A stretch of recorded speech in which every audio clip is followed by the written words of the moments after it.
सीवल, जीवोन और हेवन का अपार्टमेंट। मंजरात सुबह की हुआ, पर्दे उड़ रहे हैं, खिड़की जोर जोर से हिल रही है। स्याह बालों और सुनहरी आंखों वाली मोटी फारसी बली मिसो सोफे पर लेटी है। ये हुआ क्या है? मेरी नींद खराब करने की जुरात? छह। ह्यून दफ्तर जाने की तैयारी करते हुए खिड़की बंद करने जाता है, मगर मिसो अचानक खिड़की के किनारे पर जा चढ़ती है। अरे मिसो, खतरा है, गिर जाओगी। हुना, तुम जानते भी हो मैं कौन हूँ। मैं इस घर की मलका हूँ। तीज हुआ का झुमका आता है, पर्दा मिसो के मना पर लपट जाता है। वो मौ की आवाज निकालती है और सोफे पर गिर जाती है। मंजर 2, जीवकचन से दौड़ती हुई आती है। जीवन, मिसो, तुम ठीक तो हो? वो मिसो को बानों में उठा लेती है। मिसो खामोशी से लेटी रहती है, मगर अपनी सुनहरी आंखों से ह्यून को घूरती है। ये सब तुम्हारी गलती है, इंसान। तुम्हें खिड़की ठीक से बंद करनी चाहिए थी। मैं तो बंद ही करने वाला था। जीवोन, तुम दोनों क्यों झगड़ते हो? मिसो भी तो डर गई होगी। हाल हल्की सी मुस्कुराहट के साथ बैग उठाकर दफ्तर चला जाता है। मिसो जीवोन की बानों में मना फेर लेती है। मंजर 3, दिन का हंगामा।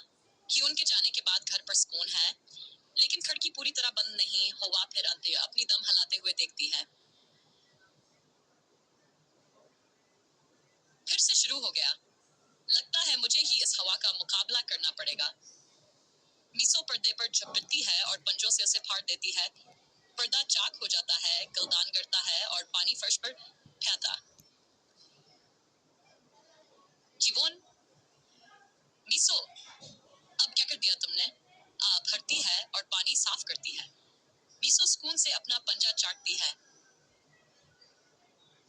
ये सब हुआ की गलती है, मेरी नहीं। मेरी मंजर पाल। रात, इनका ही बाद शाम को ह्यून काम से घर आता है। जीवन किचन में खाना बना रही है। ह्यून थका हुआ सोफे पर बैठा है। मिसो उसे घूर रही है। मिसो, आज तुम ठीक रही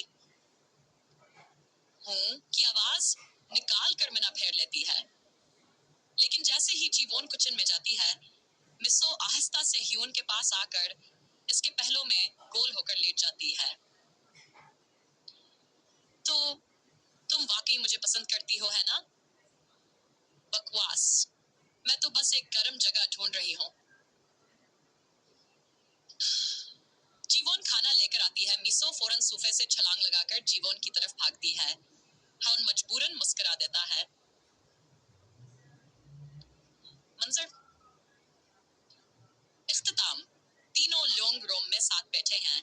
टीवी पर तेज हुआ की वार्निंग चल रही है। खिड़की फिर जोर जोर से हिलती है।